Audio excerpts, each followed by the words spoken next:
Hi everyone, I'm Jesum, one of the engineers who work on the human managed platform.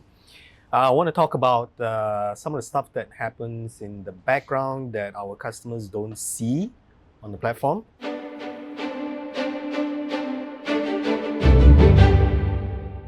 I can draw your attention to the diagram at the back, this is a rough representation of the framework that we use to deliver services.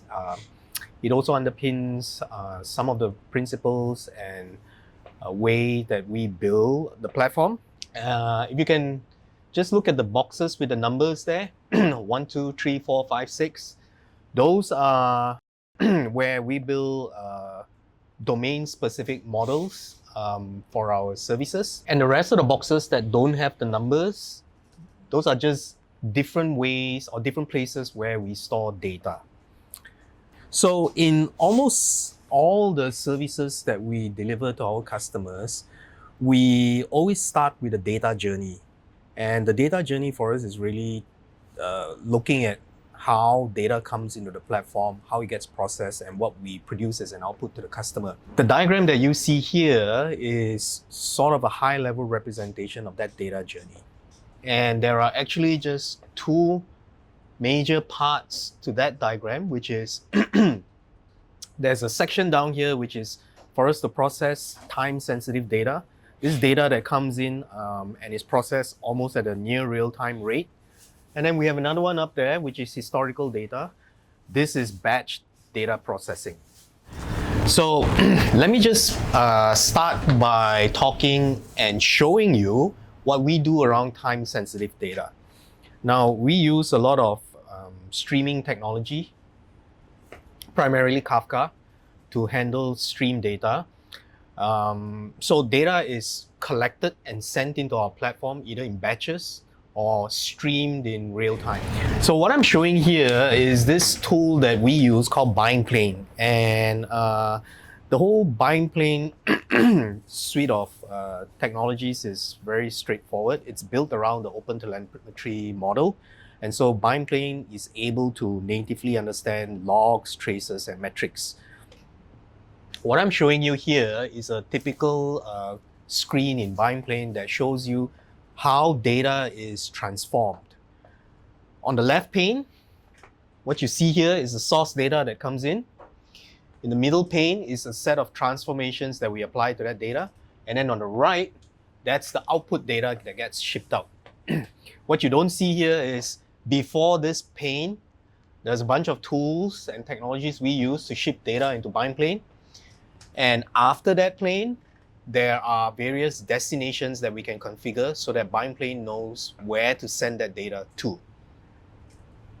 So let's start here. If you can see this section here called message, this is an example of raw data that we receive from the customer. Now this is actually a test message, but it's very close to what we receive from the customer. It's in the same format. What we do with this is we apply some processing in Buying Plane. Now, why is this processing required?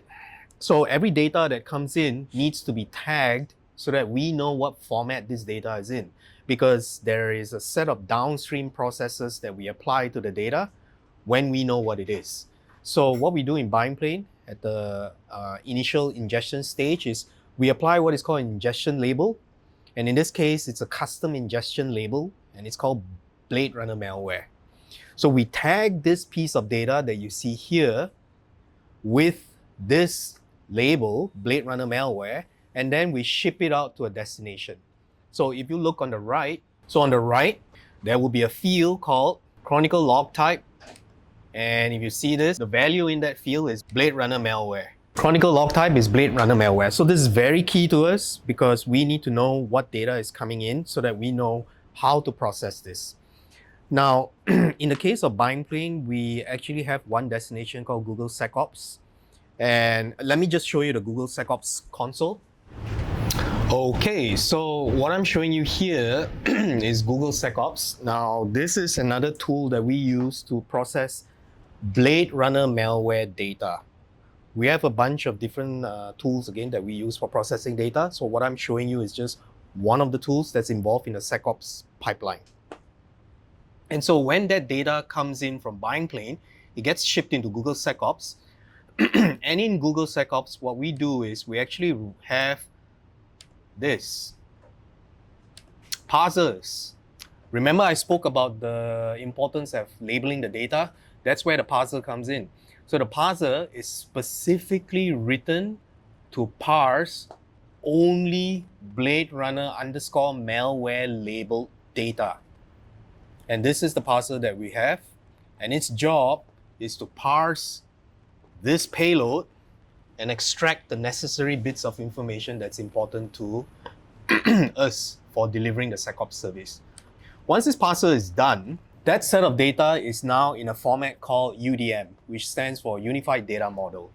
That's used extensively in Google SecOps, and it's very nice because UDM is very, very opinionated.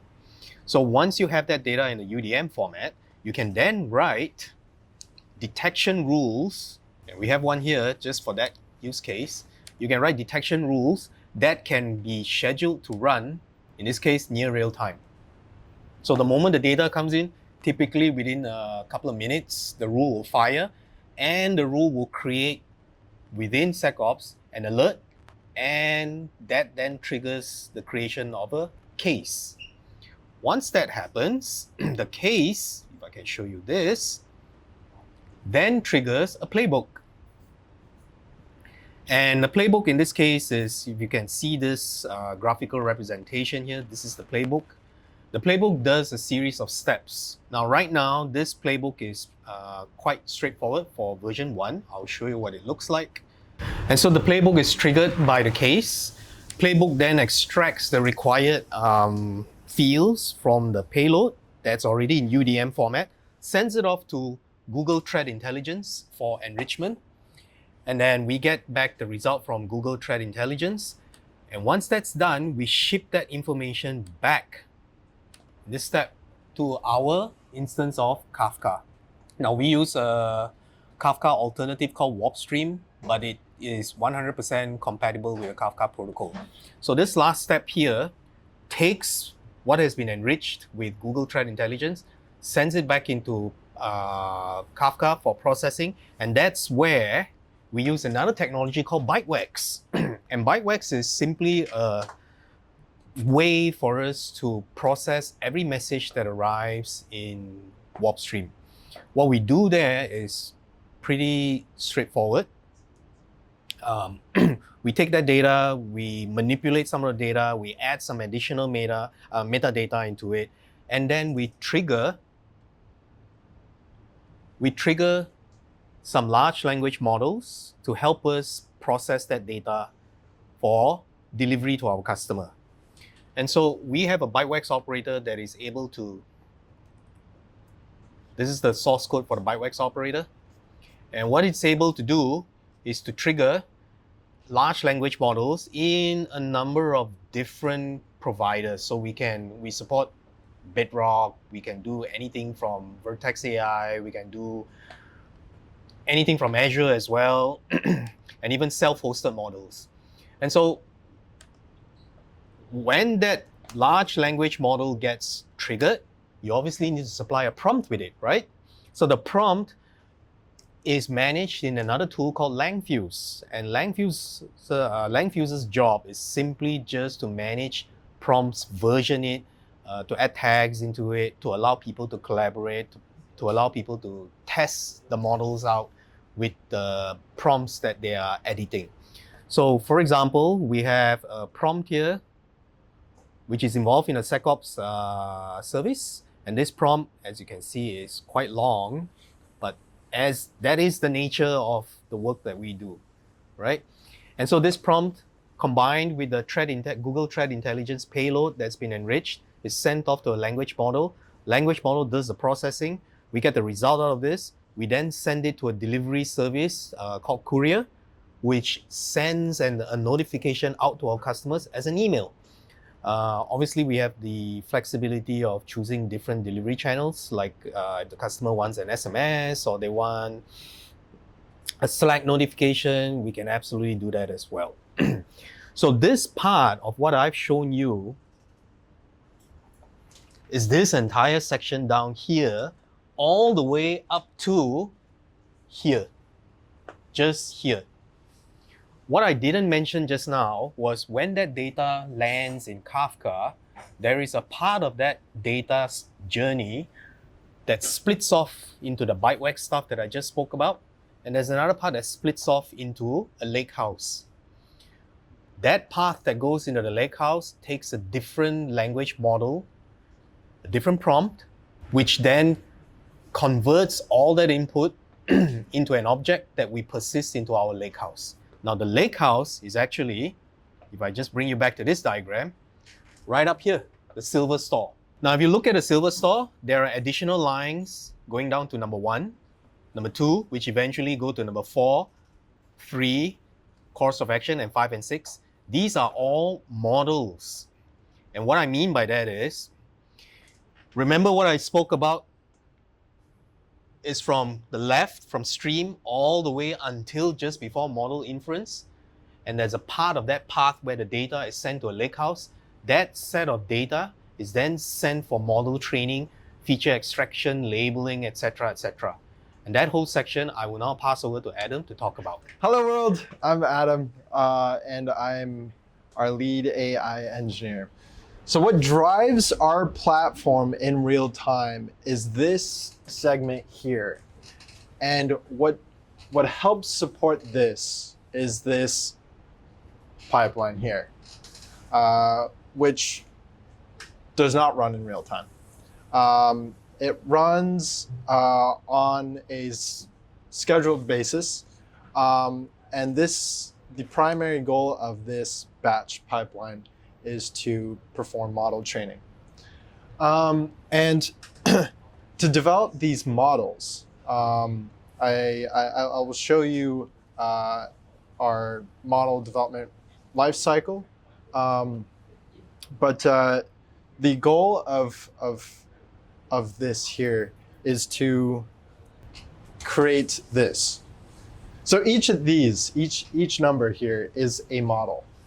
And the models will run in this sequence to ultimately produce this output. And I will sort of take a deep dive on the detect model.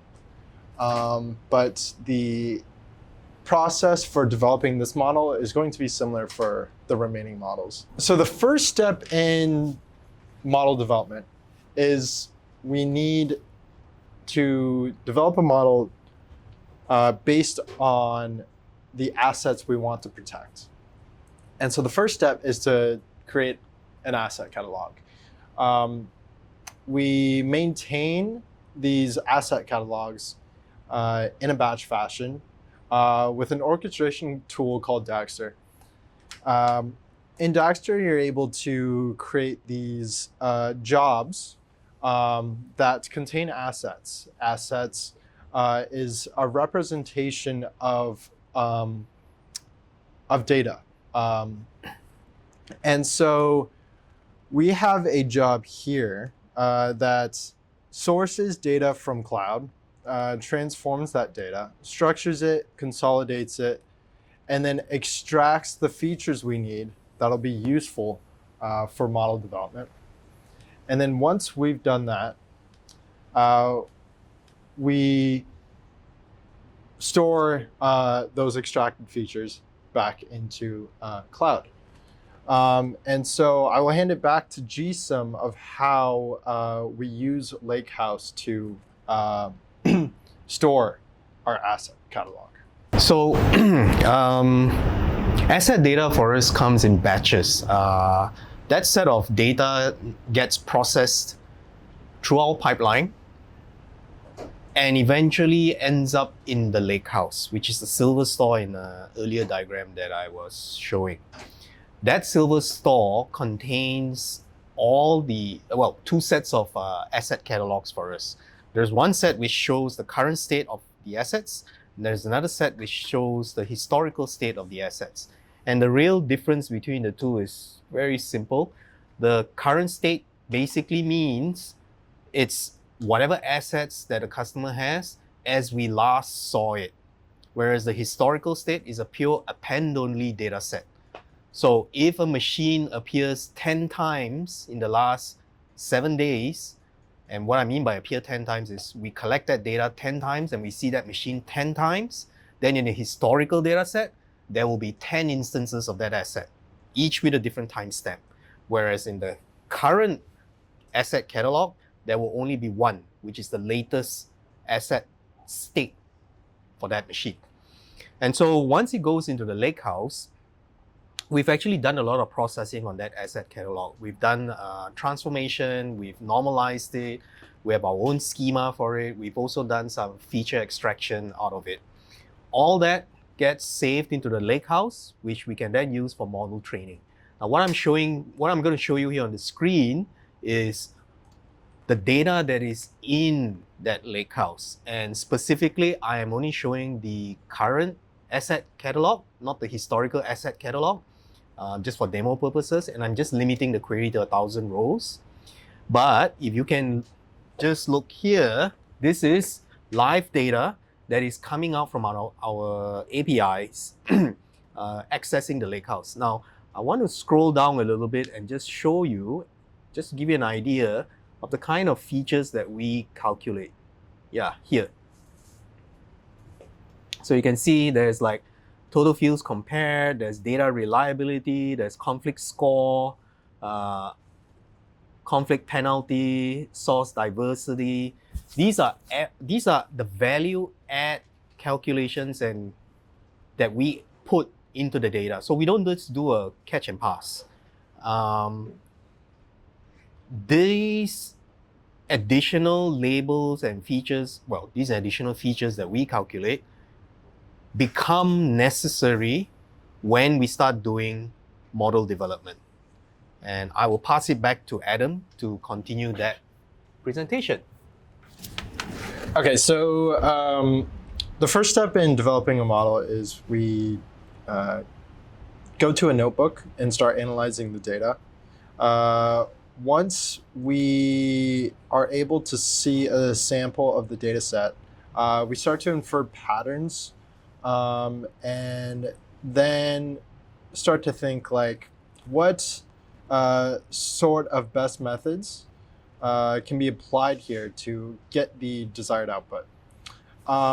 So for this particular model, the detect model, so I'm going to show you an example notebook of the code we have for our discovery model. So we start off with importing libraries, then our classes and functions for loading the data. And then we load a model. So this model can either be something we develop in-house or something from open source community. In this case, it's a model called Secure BERT from Hugging Face. This particular model is a BERT model, so it's a flavor of a transformer. And that basically means it takes natural language as input and spits out natural language as output. The issue with this is we have structured data. We're receiving structured data as was shown from Jesum.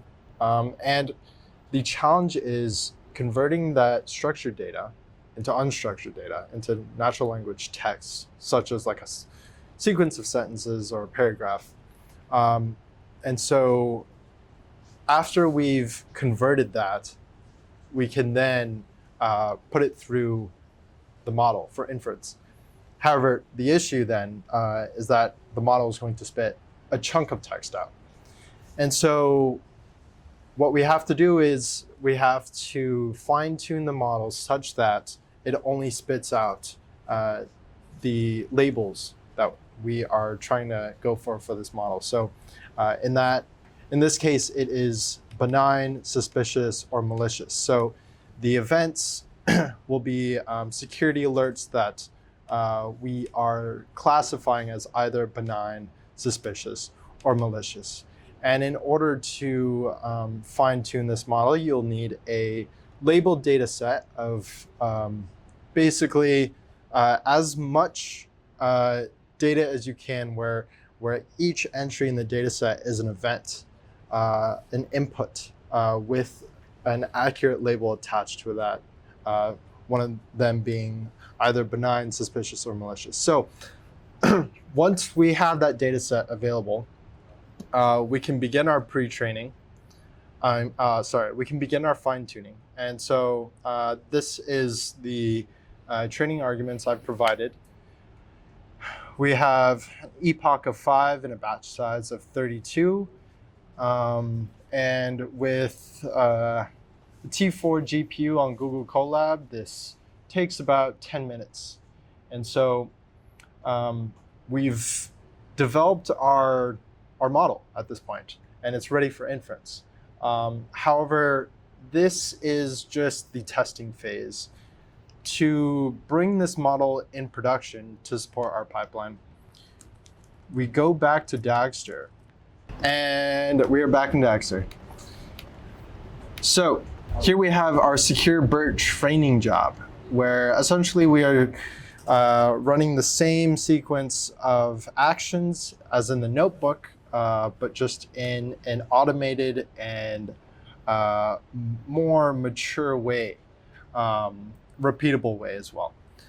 So we prep our data, we train the model, and then one thing that wasn't shown, which is an important final step, is adding the model to the model registry such that our pipeline receive these finished models and then deploy it.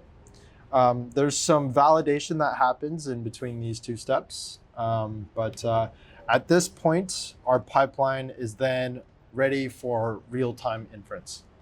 So once our model is ready for real-time inference, we then are ready to receive a stream of input and then generate some output. So Jesum is going to show you an example of what that output from the model looks like. Right, so here's an example of an output from the model. And in this case, this output is something that we send to our customer as an email notification. And for the SecOps service, this specific notification relates to external threat listed IPs. So if you look at the message, everything that you see here is generated by a model. So there's been an IP that was detected trying to do something, and there's some additional enrichment that we've done to that IP address. We also have inference done by the model, and that results in a bunch of different bits of, well, I'll call it bits of information at this point that is useful to the customer. But it's useful as the first level notification that we trigger to the customer. Now, obviously, once this is done, the customer is going to have some additional questions, like they want to know more details about the alert. They may want to take an action. They may want to provide some feedback to us, like maybe this is a false positive, and so on. But all that is possible. However, right now, what I'm showing you is just the initial notification that's generated by the model as an output. So depending on the use case that the customer is subscribed to, we will have different models that run. We will have different prompts that we use for the model, different data sets, and sometimes we combine and orchestrate separate data sets together so that the model can do additional inference that will be useful to the customer when we finally compose this notification to be sent out. We have our output. Today's security overview is dominated by a critical ransomware incident, which has been routed to the incident response team. So the model we were working on earlier, our discovery model, has identified several key aspects of this threat: malware, attack vector, infrastructural indicators. It lists CVEs and the execution methods, and we noticed that also other models were used here, including the profile model.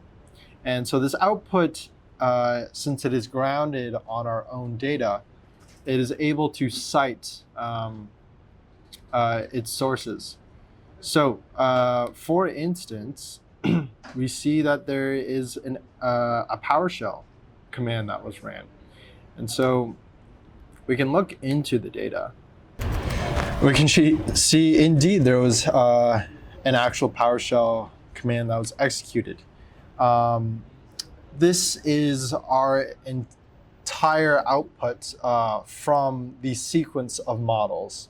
And for our Discover model, for this particular event, the label was set to malicious.